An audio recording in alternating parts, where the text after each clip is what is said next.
Good afternoon, Shabbat Shalom. This is Rabbi Cat from Beit Tikkun, a synagogue without walls. This week, we read two parshiot, Matot and Masei.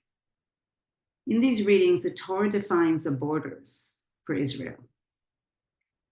In the Torah, we also learn that the Israelites do not own the land, but are mere sojourners on the land. The land is owned by God. So why is this significant?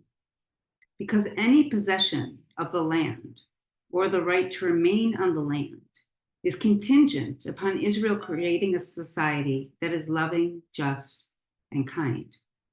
If Israel engages in idolatry, fails to be a holy nation, and degrades the divine, then God will unleash God's wrath on the Israelites, just as God does in other nations, and they too will be kicked off the land. In other words, possession of the land is conditional. The Torah tells us what the Israelites need to do to be worthy of possessing the land.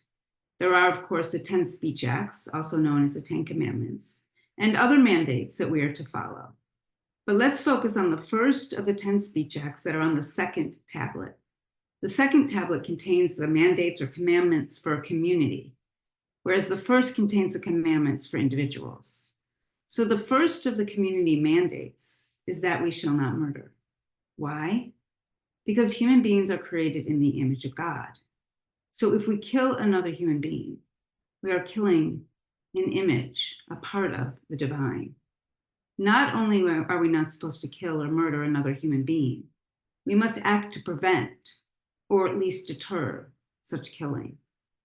Shai points out that, quote, life is a divine gift, and to shed innocent blood is to commit a morally and theologically unimaginable crime. What happens when we shed innocent blood?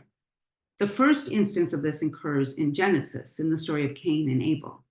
God tells Cain that the blood he spilled cries out from the earth. Because of Cain's act, the earth will cease to cooperate with him. In other words, when we shed innocent blood, it impacts the very foundation of the earth itself. It is as if we somehow poison the earth and it refuses to then cooperate with us and no longer provide sustenance for our survival.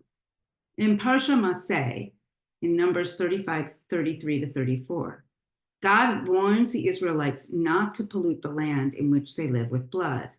The land shall have no atonement for the blood that was spilled on it. God continues, you shall not contaminate the land in which you dwell, in whose midst I rest. For I, Yod-Heh-Vav-Heh, dwell amongst the children of Israel. We can understand this to mean if you shed innocent blood in the land, you are desecrating the divine. And when you do that, the land itself becomes defiled, and the divine will no longer be dwelling in our midst. We currently live in a world where many societies place greater value on weapons and machinery of mass destruction and slaughter than on life itself. When we create social, economic, and political systems that are polluted, corrupt, that are death machines, our Torah is clear. The earth itself becomes polluted and corrupt and stops cooperating. It fails to provide the sustenance and nurturance needed for life. And eventually we will be wiped off the land as well. So what can we do?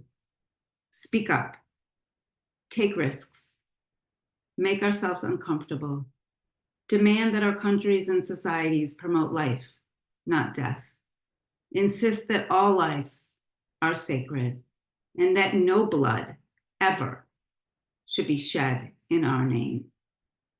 Chazak, chazak. V'nitchazek. Be strong, be strong. May we be strengthened. Shabbat Shalom.